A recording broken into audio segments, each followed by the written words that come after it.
os grupos não comutativos, né? E a gente vai ter que forçosamente falar em álgebras e grupos de Hopf. Né? Heinz Hopf foi um matemático alemão do século XX, né? 1941, ele formulou. E tem o nome dele associado a vários resultados da matemática, né? Variantes topológicas, né? E com utopia, homologia. Mas em 1941 ele formulou uma biálgebra, na verdade, né? Descobriu, na verdade, uma biálgebra, né? Que veio a ser chamada de álgebra de Hopf. E como a gente vai ver, sempre há uma álgebra, né? Sempre que há uma operação binária entre elementos de um conjunto, essa álgebra, em geral, ela está associada a um grupo. Né? Nem sempre é verdade, mas se há um grupo é porque há uma álgebra. Ninguém é sempre dentro. No caso do Hopf, ele descobriu essa álgebra, que é chamada álgebra de Hopf, e em 1986 um outro matemático russo, Vladimir, o nome do meio dele é enorme, ele identificou essas álgebras de Hopf como sendo álgebras de grupos quânticos. Então hoje em dia se fala como se fosse sinônimo, se fala em álgebra de Hopf, ou grupos de Hopf,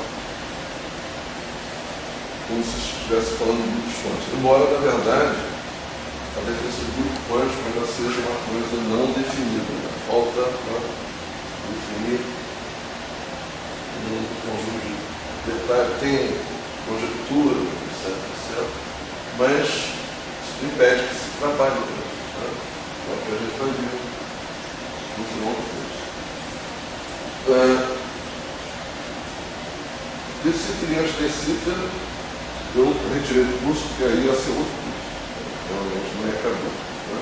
Eu só listei aqui porque sou um pouco megaloma no converso, sabe? Eu falo de tudo, mas não cabe. Isso aí seria um curso de 6 meses, não de 9 aulas. Né? Etc. Os bichos de Ararexu, né? Seriam, como eu disse no início, breves. Seria uma proposta teórica de explicar o problema das gerações de férias, não? Ou de hierarquia, como se fala atualmente, através de uma estrutura anterior, uma estrutura de subquartos. E apareceu aqui o Sanders, né? Como eu disse antes, os pais do Sanders, como físico australiano, iam ser fãs de cinema, né? Acontece o nome do filho. Sanders é o nome, né? Nome de vilão, mas o Sanders, ele fez, baseado nessa proposta do Schupp, né?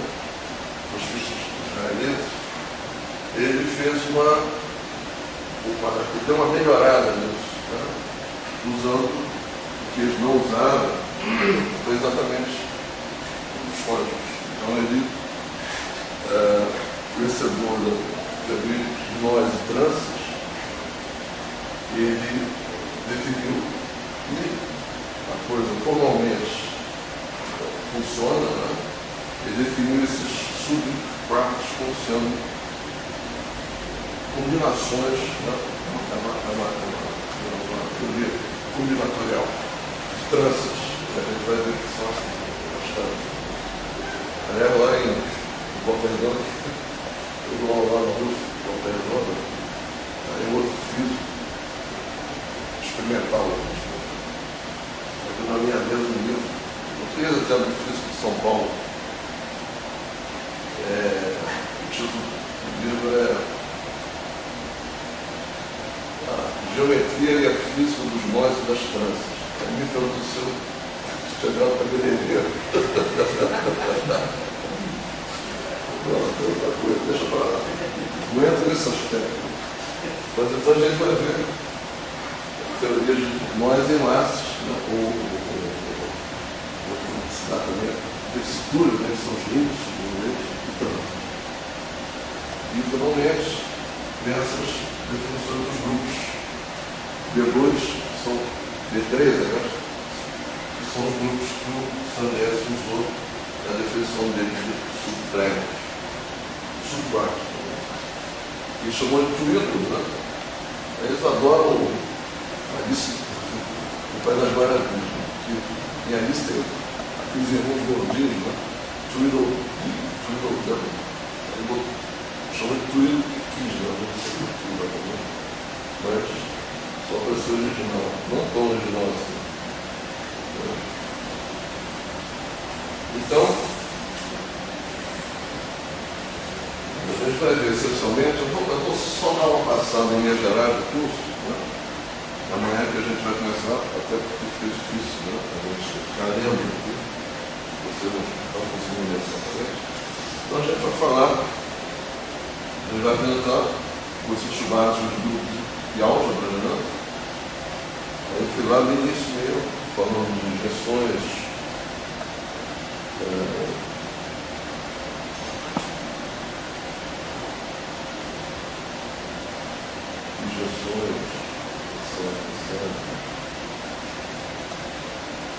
construção do grupo, né? Álgebra de grupo. Como eu disse, sempre que é um grupo, existe uma álgebra associada a ele. O grupo é definido com uma operação binária. Né? Então, são mais ou menos, até certo ponto, né? Sinônimos. Você quando fala em grupo, a gente fala em álgebra. São janelas, de corpo, espaço-fatorial. Aí vão ver álgebras de Lie, clássicas, né? Todas as definições de álgebra de Lie. Vão falar em representações de módulos.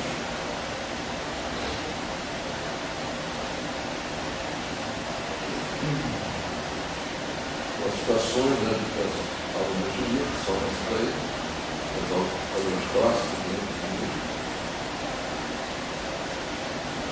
E grupos fônicos, né? Eu disse que é, digamos assim, é o fulcro, né? O núcleo central desse curso.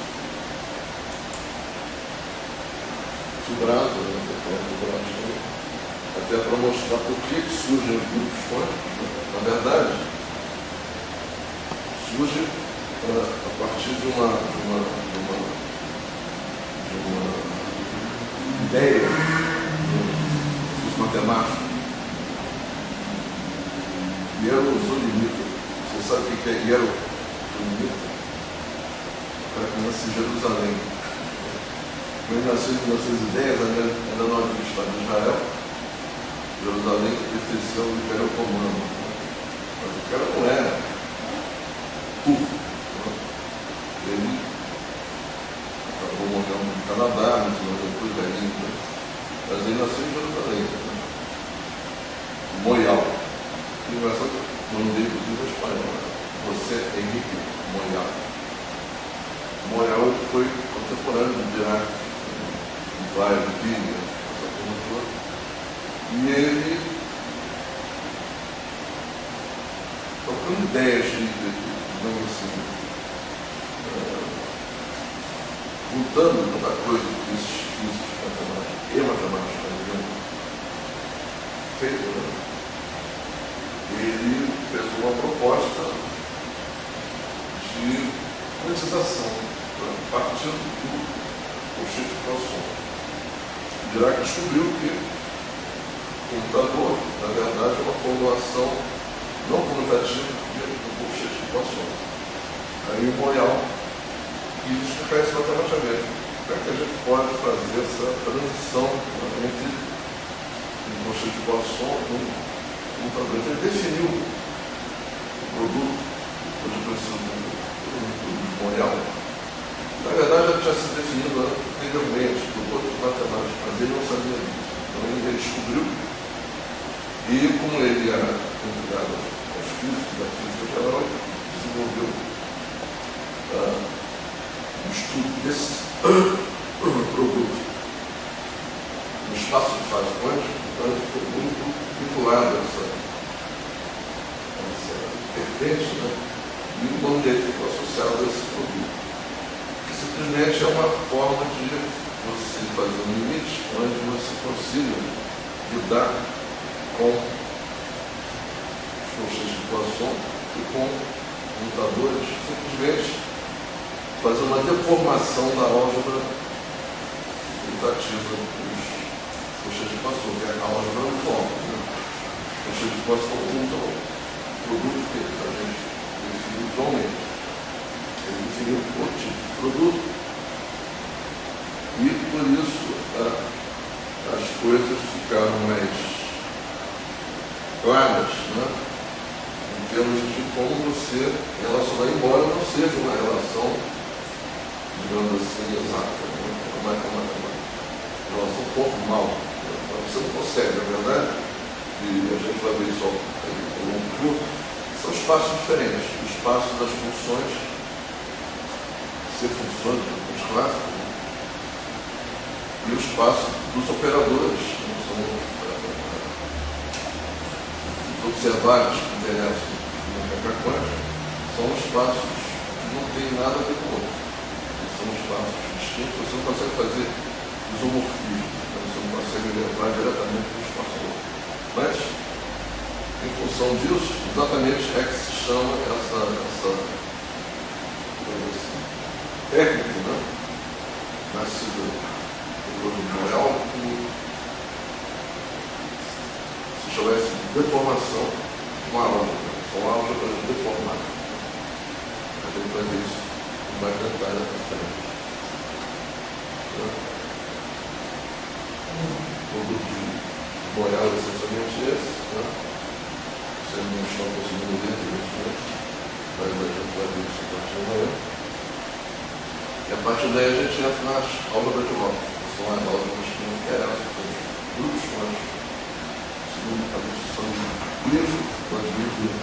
Né? Então a gente vai ver em detalhes essas álgebras de Hopf, que levam,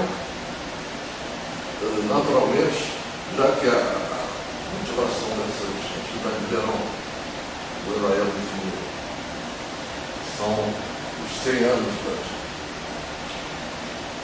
teoria de Newton, 54. Aí eu falei para o Zé, olha só, não vou falar de Newton, mas vou falar de Yang Baxter. Eu acho que o Yang tem tudo. Né? E o Yang e o Baxter definiram, não muito em conjunto, mas hoje a gente chama essas equações de ambos, né? São as equações que definem os sistemas quânticos integráveis. Né? Tem tudo a ver com o que a gente vai ver antes, essas álgebras de Hopf. Né? Em cima disso, a gente vai falar também das deformações de álgebras de recobrimento, teoria das representações dessas álgebras, dimensões quânticas, matrizes R, né, que são as matrizes que foram descobertas antes das equações de Baxter. A matriz define exatamente a integrabilidade do sistema quântico, grupos quantizados, conforme também nas álgebras yangianas, olha o Yang aí de novo, né? Álgebras yangianas. Essas álgebras yangianas são importantes naquela vertente que eu falei no início, né? Do polimétrico do Arcanel-Hammett, né? Embora seja uma teoria escrita em super N-, N4, que não sabe que é polinômio, que é uma teoria realista, mas as álgebras yangianas são fundamentais para a gente entender a proposta do Arcanel-Hammett. Eu não sei se vocês viram, se você entrar na internet, há uma palestra do Arcanel-Hammett que ele deu, acho que foi no Instituto lá Vestes, falando exatamente, apresentando essa proposta de um vídeo, 50 minutos. E o cara é uma figura, muito engraçado. Ele usa os sapatos de pontinha revirada, muito bem, sem bem. Ele fica assim, na beirada do tablado, as pontinhas ficam para fora. Aí ele anda, ele volta, fica na beirada. Fala o tempo todo. Aí no final, os alunos, os ouvintes, fazem perguntas. Aí um rapaz lá faz uma pergunta, deve ser o aluno dele, né? Boa pergunta, excelente pergunta. Aí uma física lá, uma moça, faz uma pergunta. Isso não vê o cara, é certo. Mas vale a pena assistir a palestra dele, porque é bastante ilustrativa, né? Porque a gente vai ver.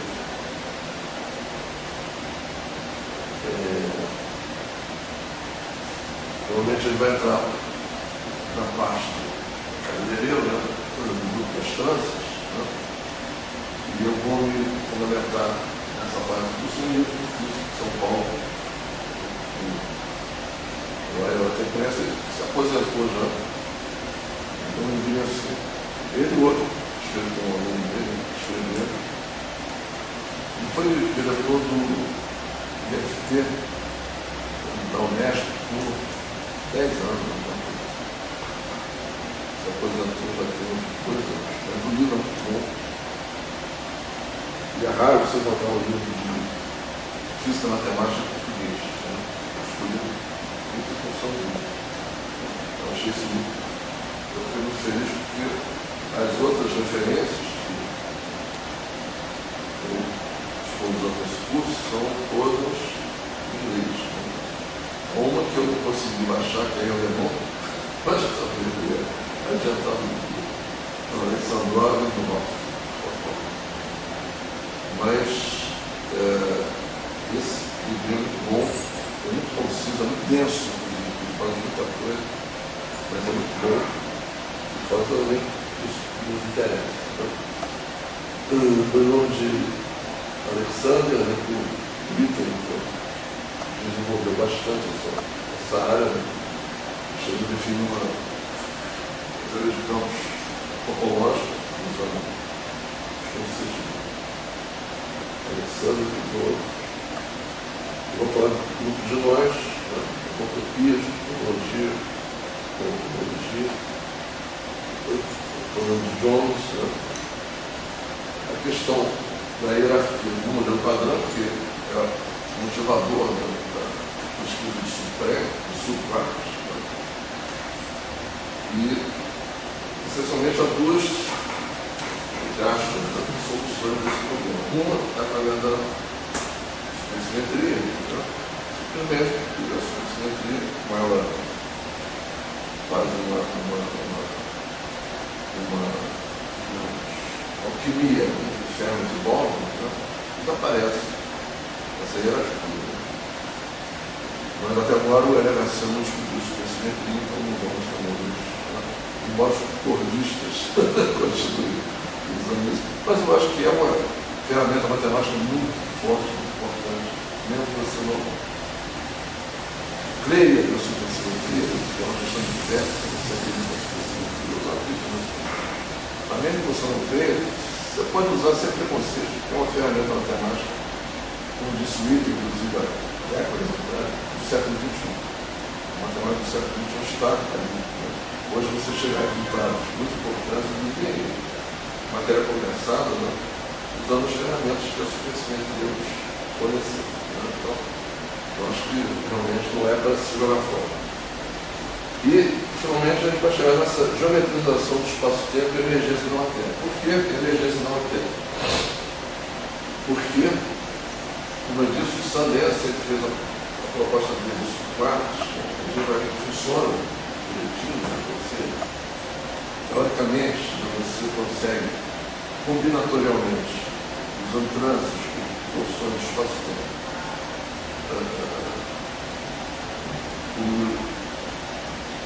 pequeno, inclusive, de tipos trânsito, você consegue reproduzir elétrons, pósitrons, quarks, etc. Combinatorialmente. Agora, ao mesmo tempo, isso não tem dinâmica, isso é uma coisa essencialmente estrutural. Né? A composição de partículas é uma coisa estrutural. Mas aí entra a gravitação quântica, o Colorado, o Rogério, o Kaufmann, que é um dos maiores especialistas há muitos anos em teoria dos nós, trânsito e tal. Eles apoiaram a ideia do Sanders e construíram um modelo dinâmico, né?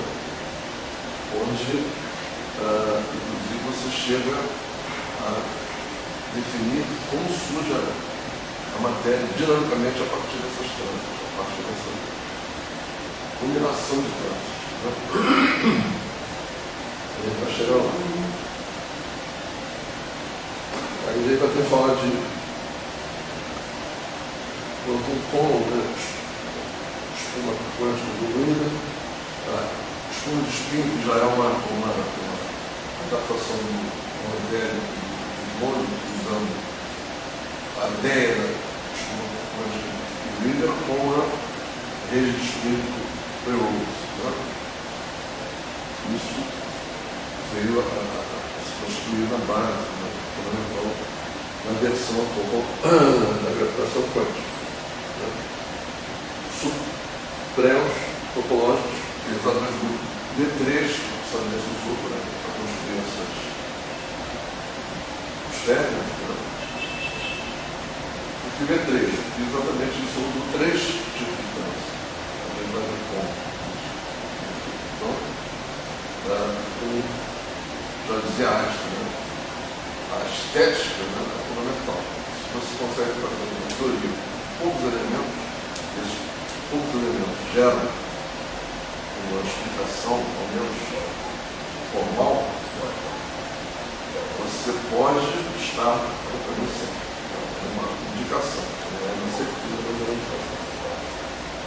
E daí, a dinâmica emergente, que surge exatamente a partir dessa proposta. Emergência da matéria, através da geometria quântica. Bom, então é isso. Eu hoje não vou ver alugar mais, mas é muito difícil, mas eu estou nas coisas sem funcionar direito. Mas a ideia de gerar um curso é essa. Mais uma informação seguinte, eu vou colocar no site da internet, já para o Wikidot da vida, não só texto do curso, como as referências que eu vou dar. Referências que eu tenho em formato digital. Esse livro do São Paulo, ele não tem formato digital. Ele é muito recente, ele é do ano passado, né? Mas os outros livros que eu vou dar com base, eu vou disponibilizar livros e artigos, né? Disponibilizar na internet, então vocês vão ter acesso a isso. Tá? Então hoje, era isso que eu tinha a dizer. Eu ia dizer mais, mas possibilidades tecnológicas, a gente, na verdade, amanhã começa o curso de verdade. Agradeço a presença. Amanhã às 10 horas a gente, se o rapaz consertar o tudo, a entrada no curso. Certo? Alguma dúvida?